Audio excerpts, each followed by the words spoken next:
Bendecida noche, amada iglesia del Señor. Abundante paz y gracia de nuestro Señor Jesucristo. Que puede sentarse, amado Víctor. Damos gracias por el alto privilegio que Dios nos concede de ser partícipes de esta maravillosa asignación que como cuerpo de Cristo tenemos. Efesios en su capítulo 4 verso 11 dice de que Dios dio dones a la iglesia, entre los cuales estaban los apóstoles, los profetas, los pastores, los evangelistas y los maestros. Y cada una de estas gracias fueron dadas a la iglesia con el fin de que los santos fueran perfeccionados para la obra del ministerio. Así que el ser parte de ese equipo que de alguna forma puede sumarle al avance de lo que la gracia del Señor ha iniciado en nosotros es un alto privilegio. También nos sentimos muy gozosos por las caras nuevas que vemos el día de hoy. Muchas gracias por sentarse con nosotros, por comer de este alimento que servimos sobre la mesa, o que el Señor nos permite participar de él. Muchas gracias, siéntanse parte, abracen esto, escuchen, mediten. Y cuando se vayan, abrácenme, por favor. Por favor. Me gustaría que para iniciar nosotros tengamos a la mano una porción escritural que está en el libro o la carta a los Romanos, su capítulo 8, verso 15. Cuando lo tenga, me puede indicar con un amén.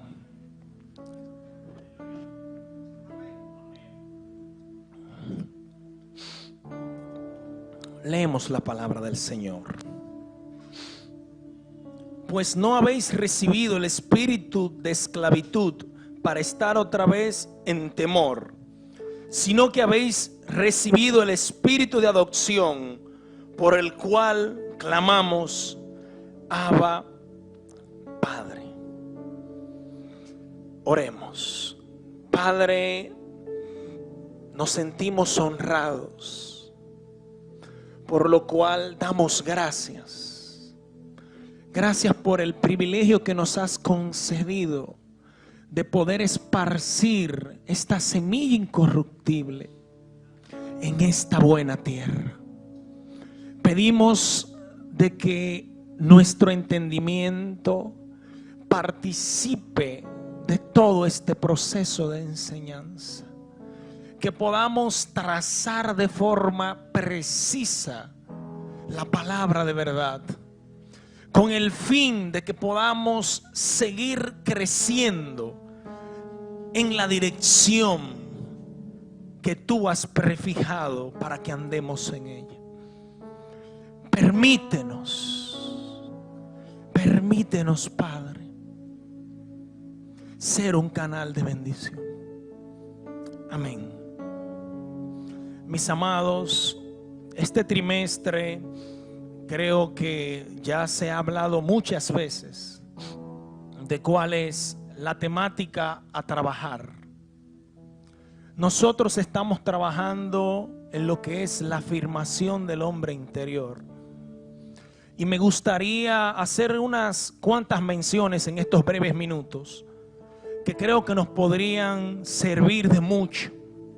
Y si de alguna forma Dios nos permite por el Espíritu participar de la sustancia de este alimento que se ha servido desde el inicio de la noche, el que no ha tenido la oportunidad o no ha notado los lapsos de conexión que ha habido en cada una de las cosas que desde esta plataforma se han ministrado, le invito a que vuelva a ver el video en casa desde el inicio. Pero creo que si el Espíritu nos permite poder comer de este alimento, nosotros podremos de alguna forma redimir años de vida en 2 horas de un servicio. Porque si los ojos de nuestro entendimiento son abiertos para poder ver a la esperanza a la cual hemos sido llamados en Cristo, posiblemente nosotros dejaríamos, la gran mayoría de los casos, de estar golpeando como a la aventura, corriendo la carrera como el que no sabe hacia dónde va. Y en esa misma dirección quiero mencionarles a ustedes que no existe una posición de mayor relevancia, que tenga más peso de autoridad, que pueda recibir renombre a los ojos del Padre. No existe otra más elevada que la figura del Hijo de Dios. Lo voy a repetir. No existe una posición más elevada que nosotros podamos de alguna forma participar en el reino de nuestro Padre, que esté por encima de la posición de hijos que en Él hemos recibido. El libro de los Hebreos menciona, y alguna reseña breve, de la superioridad de Cristo como el primogénito de Dios, como el molde por el cual todos habían sido predestinados a ser conformados a la estatura de Él. Y el escritor de los Hebreos, si usted se detiene a observar la carta, notará varias cosas. Que él tiene una intención de demostrar la superioridad de Cristo como Hijo de Dios por encima de todos los sistemas religiosos, por encima de las sombras que se presentaron en el Antiguo Testamento, por encima incluso de figuras no visibles conocidas como ángeles. El escritor de los Hebreos se da la tarea de decir que el sacrificio del Hijo de Dios tiene más peso y más valor que cualquier sacrificio ofrecido por los sumos sacerdotes. Por esto, el escritor comienza a decir que Cristo, el Hijo de Dios, es la imagen visible del Dios invisible. Él es la imagen misma de su sustancia. En palabras textuales del escritor, él sigue mencionando y dice que el Hijo de Dios está por encima de la figura o de la posición que los ángeles pueden desempeñar, sin importar su rango, jerarquía o nombre. La posición de hijo está por encima de los ángeles. También encontramos en el tercer escenario, la superioridad de Cristo sobre la ley de Moisés y sobre todo lo que ésta representaba. Por consiguiente, la posición que nosotros debiéramos de perseguir y que todo aquel profeta del Antiguo Testamento, repito, la posición que nosotros debemos de perseguir y ser afirmados en ella, que persiguió incluso los profetas del Antiguo Testamento, es conseguir el ser condecorados con el alto privilegio de ser llamados hijos de Dios. Pedro, en una de sus cartas dice: muchos, o voy a decir yo, muchos de nosotros pensamos que estos hombres estaban muy afanosos en mostrar ciertos niveles de unción, como lo hemos llamado, hablar y mostrar el poder de Dios en los milagros, en obras y hazañas que deslumbran nuestro entendimiento. Pero Pedro relata y dice que lo único que esta gente perseguía e investigaba de forma diligente era sobre qué tiempo y sobre qué persona se había de manifestar esta gracia que nosotros hoy disfrutamos. Y a ellos se les dijo: no para ustedes. Esta gracia es el privilegio de poder ser hijos de Dios. No existe una posición más elevada que entender que eres hijo de Dios. Brevemente voy a decir esto. El texto que acabamos de leer muestra de que la obra de la cruz en su consumación tenía la asignación puntual de habilitarnos como hijos de Dios para que de alguna forma podamos tener el derecho legal de clamar Abba Padre, que podamos decir: Él, ese ser que ha creado todas las cosas, es mi Padre. Él es mi Padre y yo soy su hijo. Si usted nota que las escrituras muestran que algo que se vino mencionando durante todo el servicio, que nosotros hemos sido hechos partícipes de la vida de Dios, que esta vida que de nosotros fluye no es algo propio de ninguno de los presentes, es algo de lo cual por la gracia que en Cristo hemos recibido podemos de alguna forma transmitir de aquello que ya nos dieron. No damos nada que tengamos reservado. Esto no es para un grupo de intelectuales. Esto no es para una élite clasificada. Solamente aquellos que han recibido el Espíritu de Dios en sus corazones tienen el derecho legal de levantar sus manos y de clamar: Abba, Padre.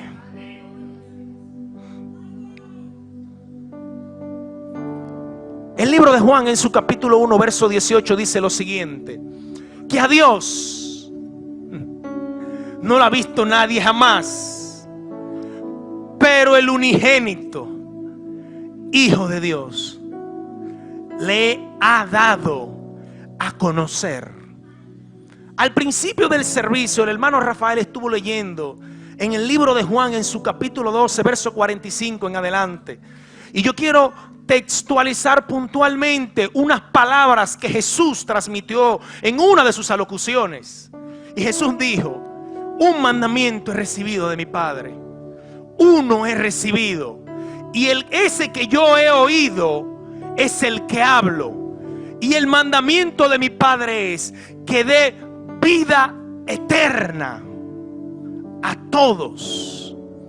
Pero esta vida eterna, o esta vida que fluye del Padre, que fluye de la fuente a la cual ahora por medio de la cruz tenemos acceso, solamente podemos acceder a ella por medio del conocimiento que solamente el Hijo de Dios puede poner en manifiesto. Por eso la posición de ser hijos de Dios tiene tal nivel de relevancia. Porque cuando alcanzamos este nivel, que podemos, no un nivel como que hayan varios escalones, porque esto es don de Dios para que nadie se gloríe, es que hemos sido improntados con el ADN de nuestro Padre y podemos de alguna forma decir: tú eres mi Padre, y como tú eres mi Padre, yo estoy en calidad de tu hijo, y como tu hijo yo puedo poner en manifiesto a ese Dios que nadie conoce. Nadie le conoce, solamente el Hijo tiene la capacidad de poner en manifiesto al Padre. Y voy a aterrizar esto en el siguiente cuadro que quiero plantear. Nuestro problema muchas veces puede ser encajado en el marco de la parábola muy famosa del hijo pródigo. Muy famosa esta santa parábola. Pero por alguna razón nuestro enfoque siempre ha sido a atacar al hijo que en esa parábola se menciona que tomó la parte de los bienes que le pertenecía y que salió a desparramarlos. Pero nosotros somos muy pocos dados a observar que había un hijo que tenía la posición de hijo. Nótese, era hijo, estaba en la casa del padre, pero no entendía su posición. Repito, él era hijo, él estaba en la casa del padre. Nótese, cuando usted lee la parábola se da cuenta de lo siguiente, que al hijo que estaba muerto, escuche, estaba muerto, dice el padre, que regresa a la vida. El padre hace toda una fiesta. Todo el mundo se entera que mi hijo que estaba muerto ha regresado, porque no hay mayor nivel de gozo y de satisfacción que como hijos, si no hemos participado de la vida, podamos entrar en estos ambientes para Él entonces recibirnos con los brazos abiertos. Él no nos espera como un padre que quiere abochornarte, que quiere maltratarte. No es el Dios que la religión vendió, un Dios que castiga, que repudia, que separa. Este es el Padre abierto a su hijo.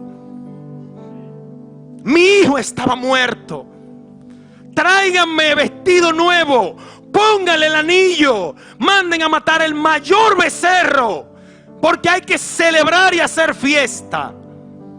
Pero tenemos el hijo que está en la casa, que no entiende su posición, y por no entender su posición, entonces se molesta con lo que el padre está haciendo con el que pasó de muerte a vida. Y nuestro problema no ha sido que Dios no nos ha dado todo lo que necesitamos. Cantábamos de que Cristo es nuestra plenitud. Señores, díganle a la persona que le queda a la par: en Cristo, dígaselo por favor sin miedo, en Cristo estamos completos. Estamos completos en Cristo. Palabrita que pesa esa. Porque ante tal declaración tenemos un grave problema que enfrentar todos los días.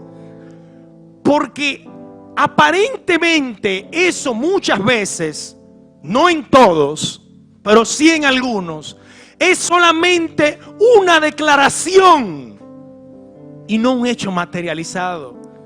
Porque a pesar que lo cantan, lo aplauden, pueden inclusive hasta llorar, pero su comportamiento es como el de un hijo huérfano que no tiene la identidad clara de quién es.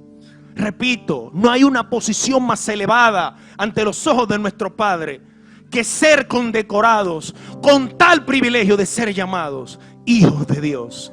Pero parece ser que esa plenitud que hemos recibido al participar de la naturaleza de nuestro Padre no ha de alguna forma pasado de nuestro espíritu a nuestro entendimiento.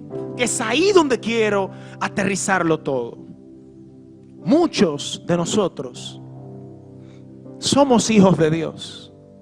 Hay unos cuantos que posiblemente estén muertos, que necesitan pasar de muerte a vida, que necesitan recibir el espíritu de nuestro Padre, el cual les permitirá clamar Abba, Padre. Pero sobre aquellos que ya son parte de la casa, yo no estoy hablando de la congregación ahora, porque el Espíritu de Dios da testimonio a sus espíritus si ustedes son o no son hijos de Dios. Yo no estoy hablando de apariencia, de piedad o de cara de santurrones. No estoy hablando de eso. Yo estoy hablando de que muchas veces ese ADN, esa impronta que tenemos, no pasa de esa especie de almacén que tenemos en el espíritu, porque tenemos un almacén lleno de provisión. Señores, la palabra Abba en algunos contextos significa fuente. Tenemos acceso al Padre, acceso a la fuente de los recursos ilimitados. todo eso ha sido depositado en tu espíritu como hijo de Dios. Todo eso. Ahora necesitamos que tu entendimiento, que es el que interactúa entre un ámbito y el otro. Tú estás completo en el espíritu, pero tu entendimiento tiene que enfrentarse con una realidad dura y cruel, con una realidad muchas veces de escasez, de que no hay empleo, de que estamos en crisis, de que el matrimonio se está yendo por la borda, que todo está fallando, toco puertas y no se abren. Ahí necesitamos que tu entendimiento sea renovado para que esté a la altura de aquel depósito eterno que en el Señor has recibido. Porque si de alguna forma se puede entender en tu entendimiento todo lo que has recibido, entonces sabrás, como decía Rafael al principio, que esas tinieblas que te rodean son un pan comido, porque tú estás completo. Sobre todas estas cosas somos más que vencedores, estamos completos en Él, pero tenemos que entenderlo. Y ese entendimiento se va a ver en la implementación del día a día. No es simplemente cantando que somos hijos de Dios, es conduciéndonos como tales. Wilmer decía, vale, yo me pasaba la noche citando todo lo que pasó. Wilmer decía que nosotros muchas veces cantamos, decimos que amamos a Dios, pero qué bien es amar al que tú no ves, ¿eh? Qué bien. Ama a tu prójimo. Demuestra. Señores, hay cosas que no cuestan. Hay cosas que no cuestan, pero valen mucho. A usted no le cuesta nada darle un abrazo a su hermano y afirmarlo en la posición que en Cristo han recibido. ¿Cuántas veces usted ha pensado muchas veces, a mí nadie me saluda, pero cuántas veces saludas tú? A mí no me buscan, pero tú buscas a los demás. Nadie me da, pero ¿qué das tú? Muchas veces estamos en la actitud del hermano mayor del hijo pródigo, que estamos en la casa y tiene que salir el padre a recibirnos, prácticamente a rogarnos que seamos partícipes. No puede ser posible que estemos cantando de que la vida de Dios ha transformado todo lo que somos y que nosotros no tengamos la disposición de sentarnos a la mesa a ser formados en el entendimiento. Porque de nada vale que estés completo en el espíritu si tu entendimiento, que es la puerta por donde sale esa vida, está cerrado y está envanecido. Necesitas tener un entendimiento que esté a la altura de la posición que ya te dieron. Eres hijo de Dios, pero tienes que dejar de pensar como un esclavo. Tienes que comenzar a conducirte como un hijo maduro, porque el hijo, escuche, pausa, el hijo, aunque es hijo, cuando se encuentra en la condición de niño, no se diferencia del esclavo. Hay muchos hijos, como ese hijo pródigo, que son hijos, pero son niños. Y voy a hacer una pregunta que hice en una de las clases los jueves, Radamés. ¿Por qué el trimestre se llama afirmando el hombre interior y no afirmando el niño interior? ¿Por qué no el niño?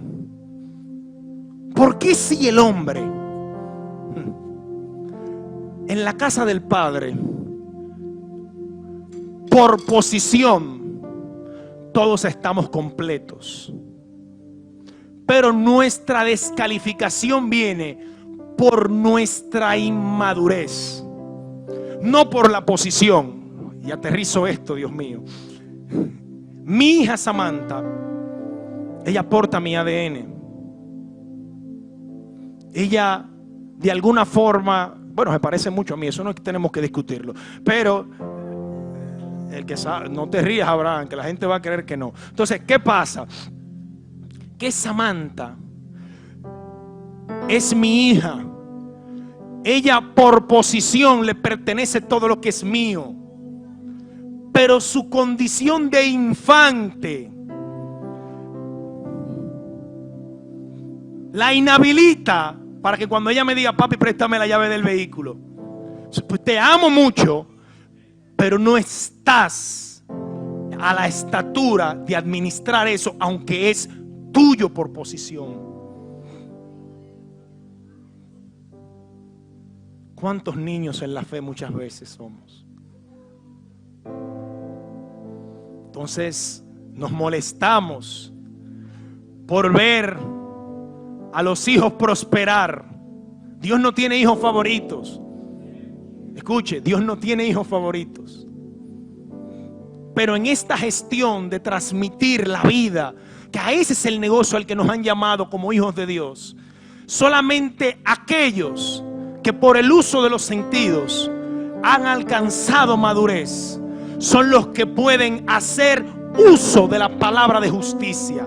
Solamente esos pueden acceder a esos depósitos eternos. No es que el Padre no quiera que tú administres, Él quiere que tú lo hagas, porque hay necesidad en tu alrededor, hay muerte donde te rodeas. Como decía el pastor, hay muerte en la olla. Pero necesitamos que los hijos maduros, que los hijos entendidos de su posición, se levanten y le hagan frente a las realidades, que tomen la muerte y la esparzan por medio de la vida que de ellos brota, que ellos puedan hacerle frente a las cosas quebradas y ellos puedan hacer que tomen vida, porque los hijos de Dios entendidos tienen el poder, no por ellos mismos, sí por la vida que portan, de transformar todo lo que les rodea.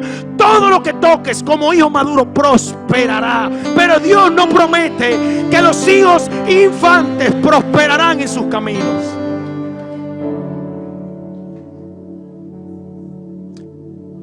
Tres escenarios. ¿Cuál eres tú? El hijo pródigo que está muerto y necesita vida. 2, el hijo que está en la casa que no entiende su posición. O 3, eres tú parte de ese equipo que Dios ha confiado y los ha nombrado colaboradores. En otra palabra, los ha nombrado socios de este negocio. ¿Quién eres tú? ¿En qué posición te encuentras? ¿Eres socio de este negocio de la vida? Si lo eres, bendito es el nombre de mi Padre. Si estás muerto, hoy es un día especial para que pases de muerte a vida. Para que pases de muerte a vida. Y si estás en la casa de mi Padre y no entiendes tu posición, sin darle mucha vuelta, ven a sentarte los jueves a la mesa. Ven, no peres en una mente envanecida, porque ya he escuchado en una mente envanecida de decir: eso ya yo me lo sé. Ay, ay, ay. Es ahí la arrogancia del corazón. Jesús dijo que solamente aquellos que tenían una actitud de un niño podían entrar. Y ese acceso ahí quiere decir que tú tienes que llegar con una actitud de expectante. Como tú oigas, así se te añadirá. Pero la forma que oyes, si es incorrecta, también te puede restar. Vamos a sentarnos a la mesa.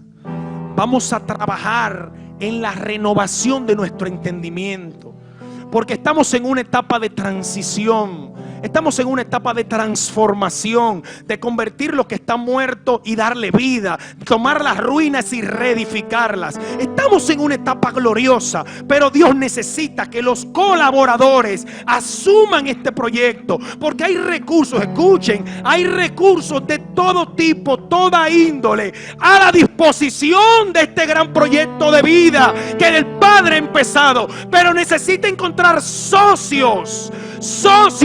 Tú eres socio, toma las ideas de los negocios. Tú eres socio, toma los proyectos. Tú eres socio, toma las puertas abiertas. No para que te gloríes, sí, porque tú entendiste que el fin de todo esto no es enriquecerte para que vivas como un Don Juan. Es para que lo que te entre lo pongas a la disposición del avance de este evangelio, que esta vida pueda caminar.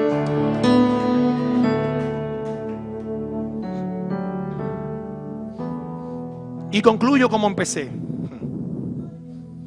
No existe una posición más condecorada que la posición que en Cristo hemos recibido. Somos hijos de Dios. Somos hijos de Dios. Y como le decía Felipe al etíope, ¿entiendes lo que escuchas?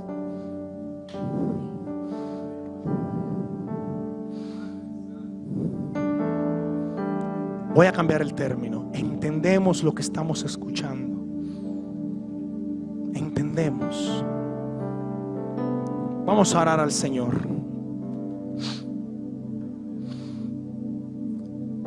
Padre, muchas gracias. Gracias por esta palabra de gracia que afirma la posición eterna que hemos recibido. Gracias, Padre, porque a ninguno de los ángeles dijiste: mi hijo eres tú, yo te engendré hoy. Pero nosotros hemos sido engendrados por tu simiente. Hemos sido hechos partícipes de esta simiente incorruptible. Podemos clamar: Abba, Padre.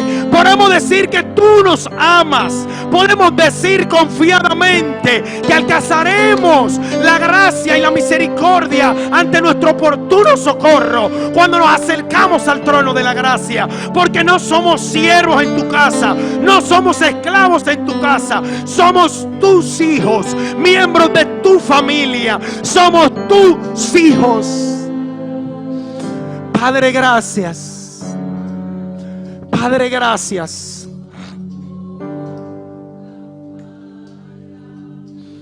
Padre, gracias. Estoy orando, Padre, entendiendo de que tú estás comprometido con que los ojos de nuestro entendimiento sean abiertos para que podamos comprender a la esperanza a la cual hemos sido llamados. Que podamos entender la anchura, la longitud, la altura y la profundidad de esta posición eterna que hemos recibido. Esta posición que preexiste la creación. Esta posición que está por encima, porque somos tus hijos. Somos partícipes de tu naturaleza. Como tus hijos, Padre. Estamos pidiendo, Señor, de que podamos ver con claridad. Que podamos ver con claridad, para que las tinieblas tengan que ceder, que nuestro discernimiento, que nuestra capacidad de juzgar sea elevada a la posición que hemos recibido. Padre, gracias. Padre, muchas gracias. Padre, muchas gracias.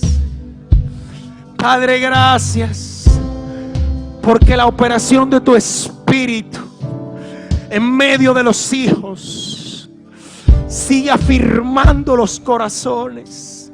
Gracias porque tu Espíritu está cortando, Padre, para sacar esas heridas. Porque necesitas entender el valor que tienes como hijo. Necesitas entender el valor que tienes como hijo.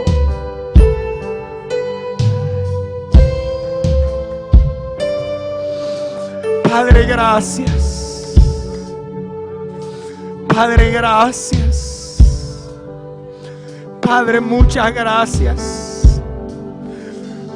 Permítenos oír esta palabra con la actitud correcta. Permítenos oírla con la actitud correcta, Padre. Permítenos entenderla y abrazarla. Padre, gracias. Padre, gracias.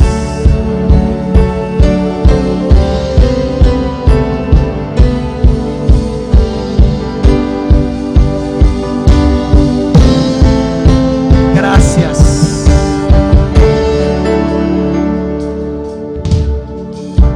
Amados, esto no es un cliché lo que voy a decir, pero creo que es una declaración poderosísima que Pablo hace. Yo los encomiendo al Señor y a la palabra de su gracia, que tiene el poder. Ella tiene el poder para terminar esta buena obra que ha empezado en nosotros. En la palabra de su gracia. Es su vida en nosotros, no nosotros mismos. Es su vida en nosotros. Abundante paz y gracia sea con ustedes, amada iglesia.